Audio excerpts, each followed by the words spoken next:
그럼 지금부터 2021 데이터 저널리즘 코리아 컨퍼런스를 시작하겠습니다. 먼저 이번 컨퍼런스의 개회를 알리는 개회사와 환영사가 있겠습니다. 개회사는 공동조직위원장이신 데이터 저널리즘 코리아 대표 권혜진 박사님, 그리고 건국대학교 디지털 커뮤니케이션 연구센터 센터장이신 황영석 교수님이 해주시겠습니다. 그럼 먼저 권혜진 공동조직위원장님 무대 위로 모시도록 하겠습니다. 큰 박수로 맞이해 주시기 바랍니다. 안녕하세요. 데이터 저널리즘 코리아 대표 권혜진입니다. 데이터 저널리즘 컨퍼런스를 보고 계신 모든 분들께 환영 인사 올립니다. 유튜브 실시간 중계를 통해서 전 세계에 관심 있는 많은 분들께 한국의 데이터 저널리즘을 알릴 수 있게 된 점 기쁘게 생각합니다.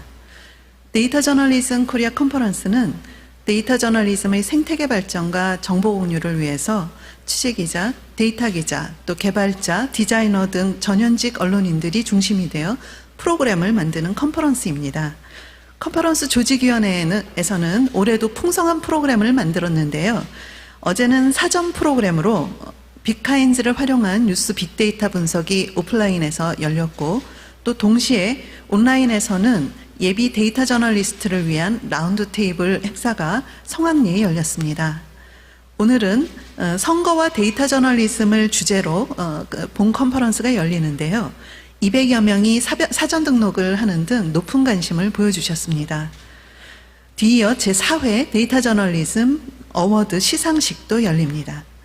오늘 이 자리가 배움과 연결, 새로운 통찰을 얻는 우리 모두의 소중한 자리가 되기를 기대합니다. 마지막으로 어려운 여건에서도 데이터 저널리즘 발전을 위해 애써주시는 모든 분들께 응원의 박수를 보내드립니다. 감사합니다. 네, 권혜진 박사님 감사합니다. 다음으로는 황영석 공동조직위원장님 무대 위로 모시도록 하겠습니다. 역시 큰 박수로 맞이해 주시기 바랍니다. 네, 안녕하세요. 건국대 미디어 커뮤니케이션학과 황영석 교수입니다. 데이터 저널리즘 컨퍼런스가 어려운 상황에서도 이렇게 성황리에 열릴 수 있게 되어서 기쁘게 생각합니다. 오늘처럼 데이터 저널리즘 컨퍼런스가 열리기 위해 많은 분들이 도움을 주셨습니다. 작년에 이어 올해도 한국언론진흥재단의 저널리즘 주간 행사에 참여해서 한국언론진흥재단으로부터 다양한 지원을 받을 수 있었습니다. 언론진흥재단의 정봉근 신문유통원장님과 공동조직위원장을 맡으신 정대필 국장님께 특별히 감사의 말씀을 전합니다. 컨퍼런스에 이어서 데이터 저널리즘 어워드를 지원해 주신 구글 뉴스 이니셔티브와 방송기자연합회에도 감사의 말씀을 드립니다. 무엇보다도 이 행사가 가능했던 것은 데이터 저널리즘 코리아라고 하는 데이터 저널리스트의 공동체가 있었기 때문이라고 생각합니다. 오늘은 여러분들이 주인이신 날이니까 마음껏 교류하시고 유익함을 얻는 시간이 되시기를 바랍니다. 끝으로 컨퍼런스 조직위원님들과 사무국 역할을 잘 수행해 주신 다플래너와 크고 작은 조력을 한 건국대 대학원생들께도 감사의 말씀을 드립니다. 네, 감사합니다. 네, 황영석 교수님 감사합니다. 다음으로는 환영사가 있겠습니다. 환영사는 한국언론진흥재단 정봉근 신문유통원장님께서 해주시겠습니다. 역시 큰 박수로 맞이해 주시기 바랍니다. 네, 안녕하십니까. 한국언론진흥재단 신문유통원장 정봉근입니다. 우선 2021 데이터 저널리즘 코리아 컨퍼런스에 참석하신 그 모든 분들께 진심으로 환영한다는 말씀 드리고 싶습니다. 앞서 여러분들도 말씀하셨지만 저 역시 먼저 안타깝다는 말씀부터 드리고 싶습니다. 올해도 불가피하게 온라인으로 진행하게 되었습니다. 유튜브로 참석하신 여러분들께도 환영의 인사를 전하고 싶습니다. 우선 컨퍼런스를 함께 주최하는 데이터 저널리즘 코리아 그리고 건국대학교 디지털 커뮤니케이션 연구센터에 감사 말씀 올립니다. 또한 기조 강연을 해주실 이규현 JTBC 대표이사님과 박혜연 뉴욕타임스 그래픽팀 부편집장님 두 분을 비롯해서 모든 연사분들께 깊은 감사의 말씀을 드립니다. 이번 컨퍼런스는 데이터 저널리즘의 성과를 돌아보고 미래를 조망하는 자리로 알고 있습니다. 데이터 기반 혁신에 관한 지혜와 경험을 공유함으로써 데이터 저널리즘의 가치를 새롭게 발견하고 이 새로운 발견은 또 한 단계 진전된 성과로 이어질 것이라 믿습니다. 저희 재단이 데이터 저널리즘 코리아 컨퍼런스와 함께한 게 올해로 4년째입니다. 특히 지난해부터는 저널리즘 주간을 시작하는 프리 컨퍼런스로 열리고 있습니다. 저널리즘 주간은 저희 재단이 주최하는 국내 유일의 언론과 시민의 소통의 장, 축제의 장입니다. 그 문을 데이터 저널리즘 컨퍼런스가 열어주신 데 대해 대단히 영광스럽게 생각합니다. 코로나19와 함께 우리 모두는 이제까지 경험하지 못한 새로운 변화들을 무척 빠른 속도로 맞닥뜨리고 있습니다. 언론도 이런 어려운 시기에 공동체가 나아갈 길을 제시하는 데 최선을 다하고 있습니다. 특히 데이터 저널리즘은 데이터를 바탕으로 객관적인 정보를 보여줌으로써 허위 정보를 가려내고 진실을 밝혀내는 데 크게 기여하고 있습니다. 재단도 뉴스 빅데이터 분석 시스템인 빅카인즈를 통해서 뉴스 데이터의 공유와 협력 그리고 개방을 통해 새로운 가치를 창출하는 데 기여하고 있습니다. 오늘 이 자리가 새롭고 혁신적으로 나아가기 위한 인사이트를 찾는 의미 있는 시간이 되길 바랍니다. 재단도 데이터 저널리즘 발전에 힘을 보태겠습니다. 다시 한번 이번 컨퍼런스에 참석하신 모든 분들께 감사 인사를 드리면서 그리고 오늘 컨퍼런스 마지막에 데이터 저널리즘 어워드 시상식이 열리는 것으로 알고 있습니다. 수상하시는 모든 분들께 미리 축하한다는 말씀 드리고 싶습니다. 감사합니다. 네, 정봉근 원장님 감사합니다. 이어서 기조 강연이 있겠습니다. 앞서 말씀드린 대로 각각의 기조 강연 발표 뒤에는 10분씩의 실시간 질의응답 시간이 있습니다.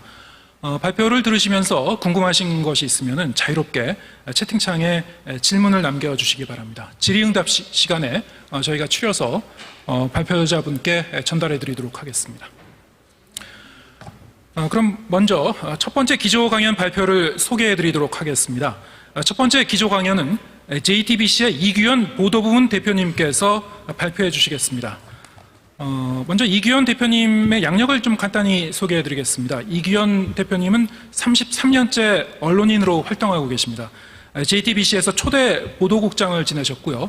또 보도총괄, 팩추얼 본부장을 역임하셨습니다. 시사 프로그램 이규현의 스포트라이트를 6년간 진행하셨습니다. 방송과 신문기자 그리고 PD를 넘나들면서 탐사보도와 데이터 저널리즘에서 다수의 보도를 하셨습니다.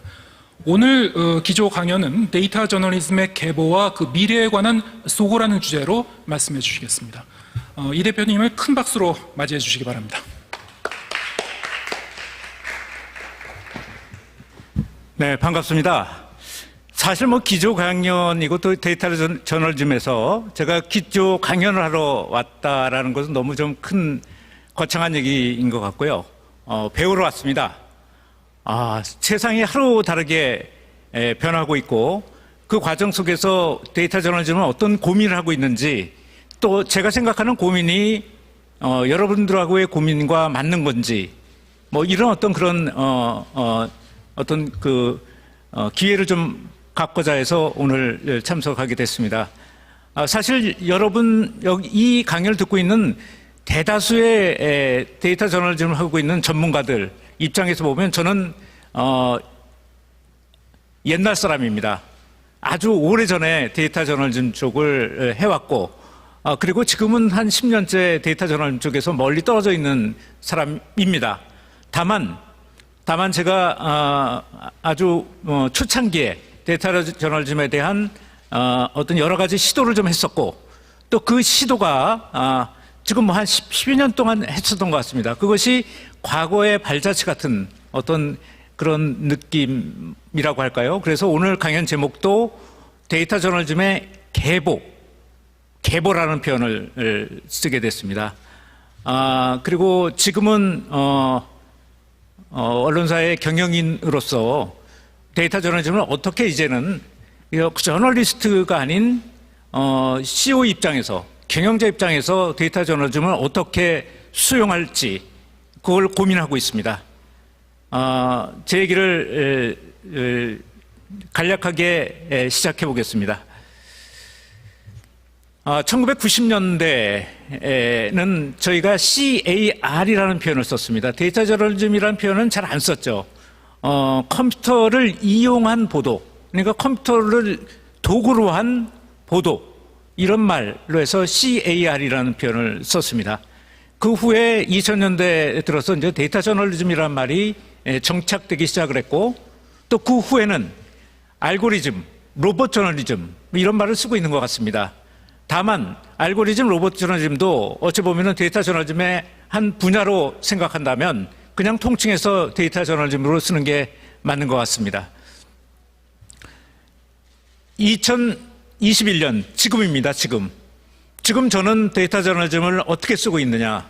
사실 저한테 굉장히 많이 사용하고 있는, 제일 많이 사용하고 있는 데이터 저널리즘의 툴은 언론진흥재단이 만들어놓은 빅카인즈입니다. 빅카인즈를 그러면 저는 어떻게 쓰고 있느냐.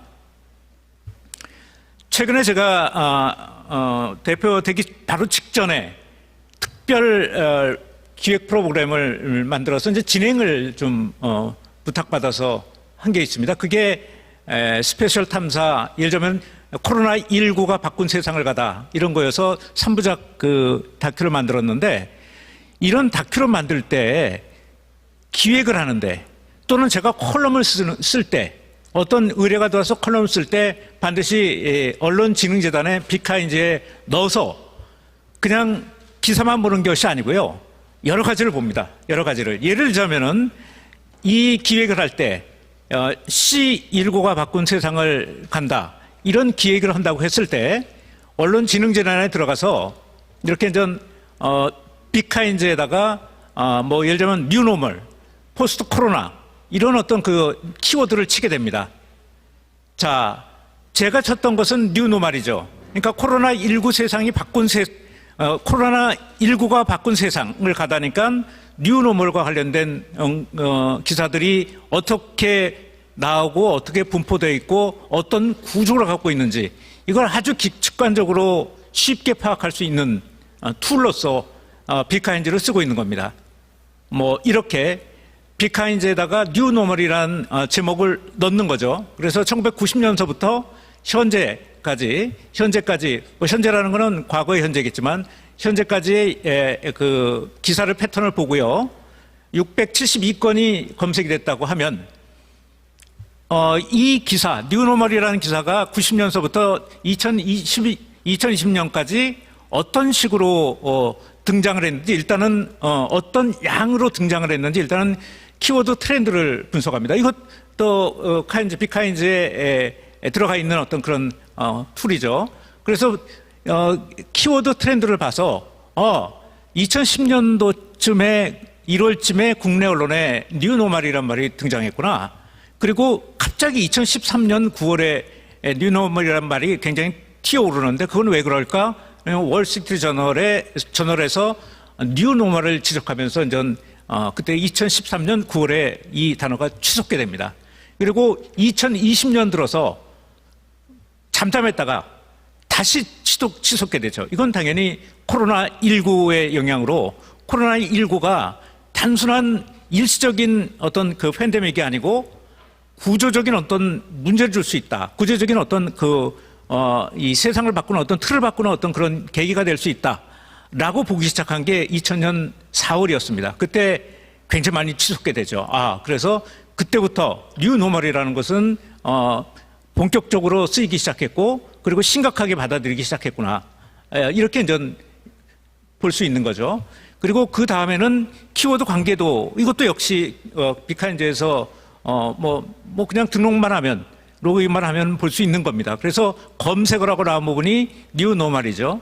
그래서 뉴노멀을 중심으로 한 어떤 단어들이 포진되어 있는지 뉴노멀, 코로나19 또 뭐 예를 들면 스마트, 라이프 사이클, 시스템, 대통령, 글로벌, 4차 산업혁명. 그러니까 뉴노멀을 둘러싸고 언론이 보고 있는 여러 가지 짚고 있는 것들이 이런 거구나. 코로나19하고 코로나를 제외하고는 스마트, 라이프, 시스템, 대통령, 글로벌, 4차 산업혁명 같은 것들을 찾아봐야 되겠구나. 그걸 짚어서 컬럼을 쓰는 데나 제작에 활용을 해야 되겠구나. 이렇게 판단할 수 있었습니다. 자, 이렇게 빅카인즈라는 것은 지금 현재 저한테는 제가 아주 심도 있는 어떤 데이터 저널리즘을 기사에다 집어넣고 그런 작업을 하는 이 지인은 아니고 관리자나 경영자 쪽에서 보면 기획을 할 때 이럴 때 일상적으로 저희가 데이터 저널리즘을 쓰고 있는 거고 그거의 어떤 툴로서 언론진흥재단의 비카인지를 저는 활용하고 있는 겁니다. 외고가 들어왔을 때도 마찬가지고요. 자, 지금은 시간을 갖다가 좀 돌려서 2021년이 아닌 그 1999년으로 들어가겠습니다. 지금부터 나오는 어떤 그 사례들은 제가 초기에 데이터 저널리즘에 관심을 갖기 시작하면서 제가 직접 쓰거나 활용하거나 분석한 기사 내용들입니다. 1999년 이때만 해도 카라는 말이 주로 많이 쓰였습니다. 카라는 거는 컴퓨터를 이용한 보도였죠. 예를 들면 제가 1999년도에 랑콩 리포트를 쓸 때였습니다. 랑콩 리포트 쓸 때 자, 데이터를 다 모아서 그러니까 설문조사한 거라든가 또는 뭐 그 외의 자료들을 모아서 엑셀 같은 거나 또는 컴퓨터 같은 다른 어떤 그 통계 프로그램 같은 데다 집어넣어서 기사를 작성했습니다. 이렇게 보는 것처럼요. 자, 그때는 사실은 컴퓨터를 이용한 보도라는 말이 적합했겠고 1999년대, 그러니까 아까도 얘기했지만 1990년대까지는 카라는 말이 유행을 했고 저도 그때 이 툴을 썼던 겁니다. 자, 이게 그때 당시에 보도했던 내용들을 좀 보여드리고 있습니다. 엑셀을 이용을 했죠.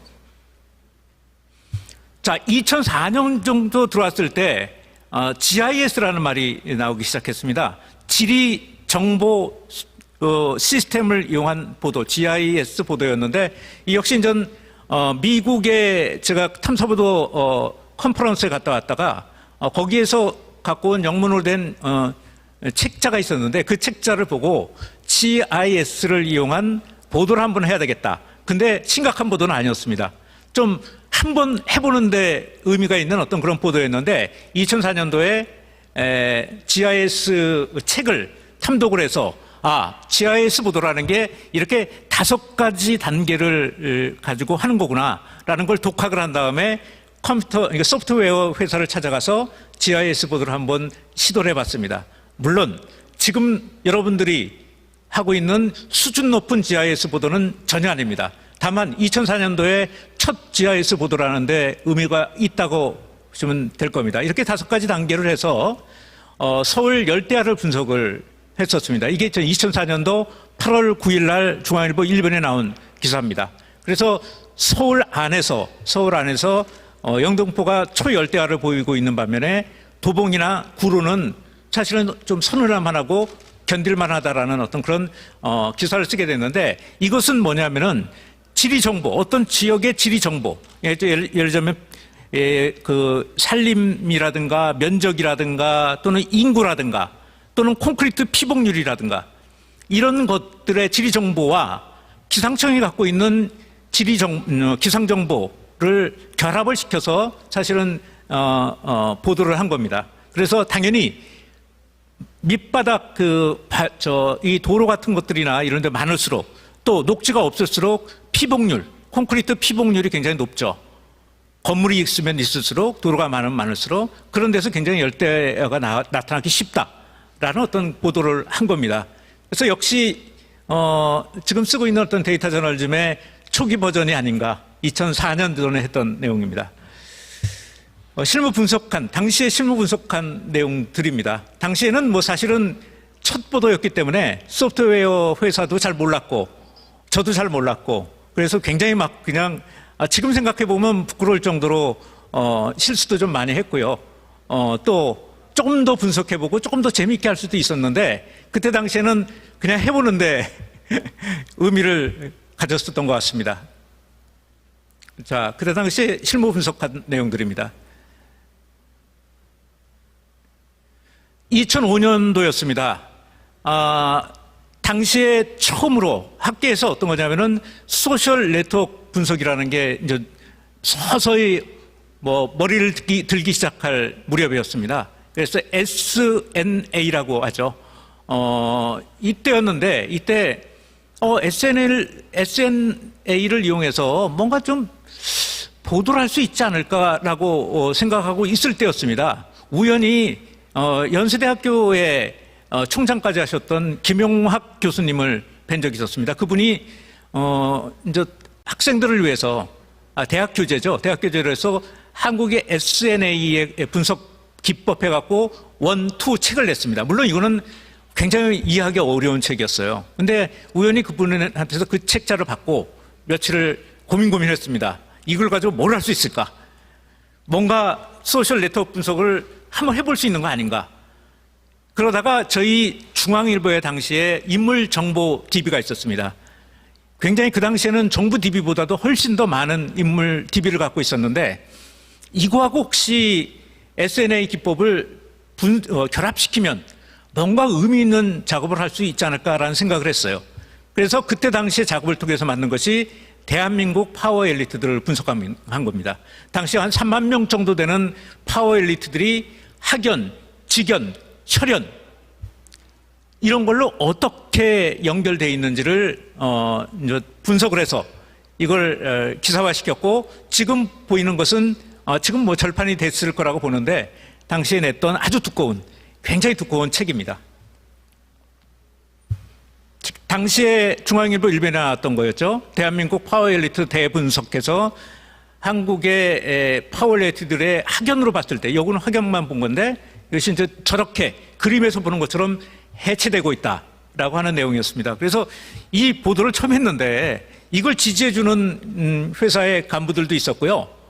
또 상당수의 기자들은 지금은 저런 걸 보는 게 뭐 굉장히 어찌 보면은 그냥 뭐 자연스럽게 받아들일 수 있는 건데 저 때는만 해도 2005년이었습니다. 16년 전이었죠. 저거를 왜 하냐? 저런 네트워크 분석을 왜 하냐? 그리고 저런 그림을 왜 봐야 되는 거냐? 한참 설명을 해야 됐습니다. 특히 이제 선배들한테서 너 괴생망측한 짓 한 거 아니냐? 물론 선배들 중에서도 그걸 이해해주는 선배들도 꽤 있었습니다. 그렇지만 상당수의 선배들은 저 이상한 짓 했다 너. 당시만 해도 16년 전만 해도 그런 반응을 받았습니다. 당시에 했던 내용들입니다. 자, 나왔던 어떤 그런 과정들이고요. 2008년 정도 됐을 때 드디어 제가 약간 그때 가장 호기심이 절정이 일었을 때였고 데이터 저널리즘에 대한 욕구가 가장 셌던 시절이었습니다. 그래서 아예 남한테 맡길 게 아니고 내가 조그만 걸 하나를 배워서 분석 툴을 배워서 한번 내가 조그만 거라도 내가 처음부터 끝까지 다 해보자. 분석을. 그러니까 전문가들한테 맡기는 게 아니고 실제로 내가 독학을 해서 해보자 해서 유시넷이라는 어떤 이제 아주 기초적인 데이터 분석을 할 수 있는 툴이 있었는데 무료 한 달인가 두 달인가는 무료로 배포가 돼 있었습니다. 그래서 그거를 이제 물어보고 교수님들한테 물어보고 독학하고 그래서 유시넷을 한번 가지고 실제로 한번 데이터 분석을 직접 데이터를 입력해서 한번 해보자라는 생각을 갖고 당시 했던 겁니다. 이거는 당시 기자 존경하는 우리 후배 기자가 하나 있었는데 법조 아주 정통한 기자였습니다. 그 기자가 뭘 썼냐면은 대법관들의 판결 성향 분석이라는 것을 내보냈는데 그 기사를 갖다 썼고 데이터도 확보를 했습니다. 그래서 제가 당시에 데스크였습니다. 그 기자에.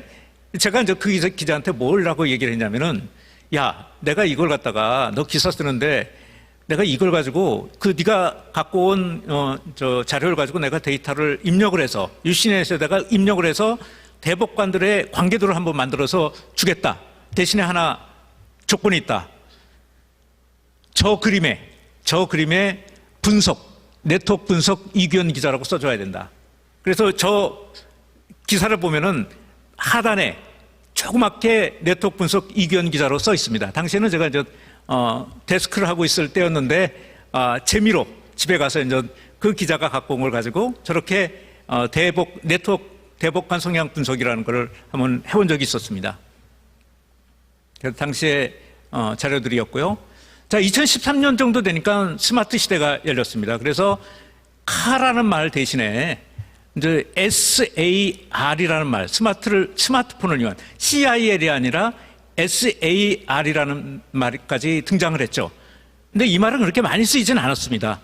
이제 CAR에 대한 어떤 그런 어떤 패러디라고 볼 수 있었을 텐데, 다만 데이터 저널리즘의 스마트폰 시대를 맞아서 대단한 질적 변화가 일어나는 춤이라고 할까요? 그때 등장한 말이라고 할 수 있습니다. 2020년이었습니다.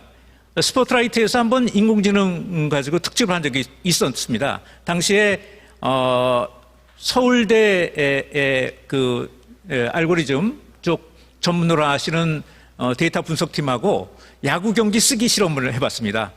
이제 저는 야구 경기를 보고 이제 그냥 써본 거고요. 1200자 야구 경기의 결과를 한번 써봤습니다. 그래서 저는 35분 정도의 1200자를 썼습니다. 사실 35분 정도의 1200자 썼으면은 뭐 괜찮게 빨리 쓴 거죠. 알고리즘은 3분이 걸렸습니다. 3분이. 그런데 제가 쓰고 나서 기사를 출고해 놓고 나니까 두 군데 철자가 틀려 있어요. 당연히 알고리즘은 3분에 완성한 알고리즘은 철자 틀린 게 없었죠. 자, 여기서 여러 가지 생각을 하게 되는 거죠. 기자들을 아주 편히 쉬게 해줄 수 있는 거냐, 알고리즘이. 아니면 기자들을 아주 편하게 해서 퇴장시킬 수 있는 거냐. 이런 두려움과 함께 유용성과 함께 두려움 같은 것들을 이때 한번 느꼈었습니다. 지금 이게 그때 당시에 유행한 말이 로봇 저널리즘이라는 말이 유행을 했죠. 2021년 플러스로 넘어가겠습니다. 지금 새로운 어떤 데이터 저널리즘과 관련된, 지금은 이거는 제가 취재이기보다는 경영자로서 해외 사료를 갖다가 좀 수집을 하고 있는데, 그 중에 전 눈에 띄는 것들을 좀 보여드리겠습니다. 옥스퍼드 로이터 연구소에서 전망한 게 있죠, 최근에. 그러니까 코로나19로 인해서 팬데믹이 어떤 그 데이터 저널리즘에 영향을 줄 것이다 라고 많이들 관측하고 있는 거고요. 소셜미디어의 증가, 또 OTT의 증가, 또 광고 의존에서 탈피해서 구독 모델 같은 것들로 가고 있는 현실, 또 4차 산업혁명의 기술의 진전, 이런 것들이 데이터 저널리즘에 영향을 주고 있다고 볼 수가 있습니다. 여기서 보면 10명 중에 9명 정도는 디지털 혁신 구축이 중요하다고 생각을 했고요. 그러니까 여기서의 그 조사 대상은 저 보신 것처럼 매니저들입니다. 뉴스룸의 매니저들.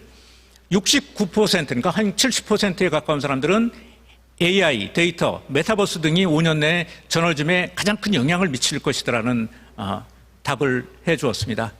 최근에 나왔던 가디언의 AI 사례입니다. 2020년 9월이죠. 인공지능이 쓴 오피니언 기사를 내보냈습니다. 보시는 것처럼 첫 문장이 나는 사람이 아니다. 나는 로봇이다. 생각하는 로봇이다. 내가 갖고 있는 인지 능력의, 인지 용량의 0.12%만 쓰고 있다. 그러면서 이제, 알고리즘이 쓴 기사를 내보냈습니다. 또, BBC에서는 AR을 이용해서 다큐멘터리를 만들었어요. 이제 2018년 1시간짜리 다큐멘터리가 만들어졌는데, 이것은 BBC가 갖고 있는 어떤 다큐, 아카이브의 어떤 인공지능 분석, 프로그램을 돌려서 다큐를 만들어냈습니다. 페이스북에서는 메타버스 실험이 계속되고 있죠. 온라인상에서 새로운 세계를 구축하는 메타버스. 그래서 2030년까지 AR이나, 그러니까 지금의 인터넷을 대체할 것이다. 이렇게 얘기까지 하고 엄청난 지금 연구비를, 개발비를 쏟아붓고 있습니다. 그러면서 페이스북이 정식 제품을 일반에 공개하기 전에, 페이스북의 메타버스 하기 전에 기자 간담회도 바로 이 메타버스 워크룸에서 진행을 했습니다. 이거는 넘어가겠습니다. 최근에 데이터 저널리즘을 통해서 분석됐던 K-팝 기사와 관련된 겁니다. 트위터를 분석한 거죠. 자, 시간이 다 됐습니다. 시간을 지켜야죠. 마감을 하려고 하는데요. 이런 것들, 예를 들자면은 알고리즘이라든가 메타버스라든가 빅데이터라든가 이런 것들이 데이터 저널리즘에 지금 기존의 데이터 저널리즘과 어떻게 융합해 나갈지, 그것이 굉장히 좀 초미의 관심사고요. 또 저는 저 나름대로 이게 하나의 기사라든가 하나의 기획에 머무는 것이 아니고 광의의 데이터 저널리즘이 한 방송사의 방송을 만드는 어떤 메커니즘 또는 우리 언론의 메커니즘을 바꿀 수도 있지 않을까. 또 그렇게 바꿔 나가야지만 데이터 저널리즘의 미래가 있는 것이 아닌가 그런 생각을 하고 있습니다. 예, 30분 마치겠습니다. 예, 감사합니다. 네, 이기현 대표님 좋은 말씀 감사합니다. 네. 지금 그 기조 강연 발표를 듣는 동안에 전 실시간 채팅창을 보니까 지금 한 2개 정도의 이제 질문이 지금 올라와 있는데요. 일단 그거 먼저 좀 질문을 드리고요. 또 예. 시간이 좀 남으면은 또 이 발표하신 내용과 관련해서 잠깐 얘기 나누도록 하겠습니다. 지금 뭐 이 들으신 바와 같이 사실 이제 이기현 대표님 하면은 이제 이 시청자분들께서는 시사 프로그램 진행자로 더 좀 익숙하실 것 같고요. 근데 지금 오늘 그 기조 강연 발표를 들으시면서 90년대 말에서 2000년대를 이제 관통하면서 이 탐사 보도 그리고 데이터 저널리즘을 이제 개척하신 그런 분이란 것을 이제 좀 새롭게 하신 분도 있을 것 같습니다. 지금 굉장히 총괄적으로 그동안에 이제 흐름을 이제 쭉 이제 짚어주셨고요. 최근 이제 경향도 좀 소상하게 좀 설명해 주셨습니다. 일단 좀 포괄적인 질문이 2가지가 있는데요. 네. 지금 뭐 이 세부적인 이제 사례도 좀 설명해 주셨습니다만, 경험하신 그런 그 탐사 보도와 데이터 저널리즘 그 보도 경험 중에서도 특히 기억에 남는 이제 경험이 있으면 좀 꼽아달라는 그런 질문이 있었습니다. 예. 데이터라는 것이 어떤 의미를 갖는 거냐라고 봤을 때 지금 봤던 것 중에서는 이런 것 같습니다. GIS를 이용한 지리정보 시스템을 이용한 보도 같은 경우에는 사실은 그냥 어찌 보면 가벼운 흥미거리, 그러니까 시각적 자료라고 할까요? 그런 것들을 제공하는 정도. 새로운 어떤 처음의 보도라기는 했지만 호기심 보도라고 할 수 있지. 저널리즘의 어떤 기본적인 어떤 새로운 발견을 한다든가 이런 것들은 아니었던 것 같습니다. 반면에 제가 처음에 했던 난곡 리포트의 자료를 모아서 그걸 분석한 것은 빈곤의 구조라든가 실태 같은 것들이 새로운 것들이 많이 나왔습니다. 그래서 사실은 뭐 본격적인 데이터 저널리즘이라고 할 수는 없지만 제일 처음에 했던 난곡 보도를 저는 굉장히 중요하게 생각합니다. 그것은 빈곤이 어떻게 대물림되고 있는지 또 빈곤의 함정이 얼마나 큰지를 그냥 뭐 간단한 엑셀 프로그램을 통해서도 그걸 발견해낼 수 있었다는 점에서 더 첫 번째 제가 소개한 첫 번째 난곡 리포트 사례를 가장 높게 평가하고 있습니다. 예, 알겠습니다. 그 다음 질문은 이제 지금 코로나 시대니까요. 네. 코로나 시대와 맞물려서 좀 이런 상황에서 이제 데이터 저널리즘의 가장 큰 논제는 뭐라고 생각하시는지 뭐 그런 질문이 있었습니다. 코로나 시대 봐서 이제 최근에 제가 이제 미국을 한 달 전쯤에 갔다 왔었습니다. 그래서 주로 AR, VR 좀 메타버스 그다음에 알고리즘 쪽 분들을 좀 만나고 업계도 좀 들어가서 봤는데 코로나19가 결국 이런 우리가 그냥 4차 산업혁명이 진짜 있는 거냐 없는 거냐 4차 산업이라는 말을 놓고도 논쟁이 있었습니다. 그런데 이제 코로나19는 4차 산업혁명을 가속화시키고 있는 것은 틀림없는 것 같습니다. 그리고 지금은 이제 회의를 갖고 4차 산업혁명이라는 걸 대했던 사람들도 이제는 4차 산업혁명이 우리한테 왔구나. 그리고 그게 코로나19가 그걸 명확하게 해주고 또 가속화시킬 가능성이 저는 있다고 봅니다. 그래서 그렇다면 그 4차 산업의 그 요체는 무엇이냐? 그것은 바로 데이터와 인공지능이라고 볼 수가 있는 거죠. 그러니까 어떠한 빅데이터들을 우리가 얻지 못한 어떤 데이터들을 어떤 식으로 학습시켜서 기계 언어라든가 딥러닝이라든가 이런 걸 학습시켜서 어떤 방향으로 갈지 이런 것들이 코로나19가 만들어낸 어떤 그런 숙제가 아닐까 또 기회가 아닐까 이렇게 생각을 하고 있습니다. 네, 알겠습니다. 질문이 좀 계속 좀 올라오고 있는데요. 네.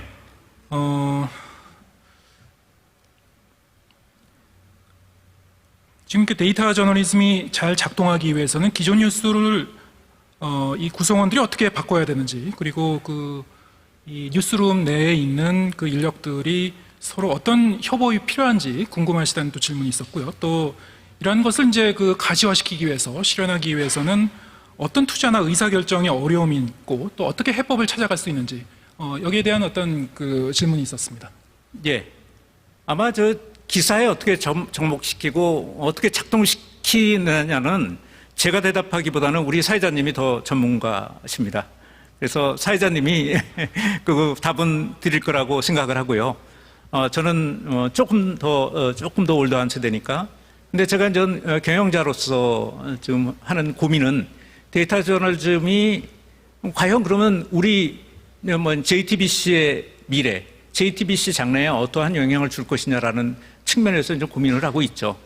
그래서 제가 이제 신임 대표가 되고 나서 새로운 어떤 돌파구, 그러니까 디지털의 다음 세대라고 할까요? 뭐 다 디지털 세대지만 결국 디지털의 다음 세대라는 것이 결국은 빅데이터라든가 알고리즘이라든가 이런 데서 출현하지 않을까. 그리고 그것은 단순히 기사 하나나 한 꼭지에서 머물지 않고 언론 전체, 또 언론사, 또 방송사의 자체의 미래에 큰 영향을 줄 거라고 생각을 하고 있어요. 그래서 그런 측면에서 어떻게 이제 새로 나타난 어떤 이런 것들을 그 전에 썼던 연장선상에서 우리가 또 계승해서 봐야 될 것도 있지만 지금 최근에 굉장히 몇 년 사이에 진전이 됐던 빅데이터 부분이라든가 알고리즘 같은 것까지 포함해서 그것을 언론사나 또 방송사의 경영에 어떻게 접목시켜서 미래를 준비할 것이냐 이쪽 준비를 하고 있습니다. 그래서 근데 좀 한계는 있죠. 모든 투자가 마찬가지고 모든 선택이 마찬가지인데 안 하던 것을 하는 것은 두렵습니다. 그리고 거기에 초기 투자를 많이 굉장히 왕창 해서 갈 것은 아니더라도 또 초기에 어떤 그런 결과물을 눈에 띄는 결과물을 만들어내기 위해서 투자가 좀 필요한 거죠. 인력의 투자도 필요하고요. 또 비용의 투자도 필요할 것 같습니다. 지금은 새로운 시대에 맞게 지금 현재 우리 코로나19가 만들어낸 어떤 그런 4차 산업 진전이 만들어놓은 이 데이터 저널리즘의 환경을 새롭게 언론사가 발전하는 계기로 삼는 틀을 사실은 지금 저희 JTBC는 처음으로 만들어가고 있습니다. 네, 지금 그러면 언론사 대표로서 좀 인력 투자 부분에도 이제 잠깐 언급을 하셨는데, 네. 좀 구체적인 내부 계획이나 이런 걸 좀 계속 세우고 있는 과정이시죠? 예, 그렇습니다. 네, 이제 한꺼번에 많은 인력을 뽑아놔서 뭘 할 수는 없겠죠. 예. 다만 있는 인력에다가 또 새로운 인력들을 충원을 해서 새로운 이 환경에 대응할 수 있는 그런 조직을 좀 구성하고 있습니다. 예, 알겠습니다. 좀 오늘 발표해 주신 내용이 사실은 한 20여 년 전 당시에 이제 실험적인 보도 함께 이제 포괄적으로 말씀해 주셨습니다만 사실은 그 당시의 보도와 지금의 보도를 비교해 봐도 또 변한 부분도 있고요. 또 변하지 않는 그런 속성도 분명히 있을 것 같습니다. 그래서 네. 오늘 들으신 분들 그리고 데이터 기반 그 보도에 관심을 갖고 계시거나 지금 참여하고 계신 그런 분들이 여러 가지로 좀 도움이 되지 않았을까 그런 생각을 해봤습니다. 네, 오늘 말씀 감사합니다. 네, 감사합니다. 네.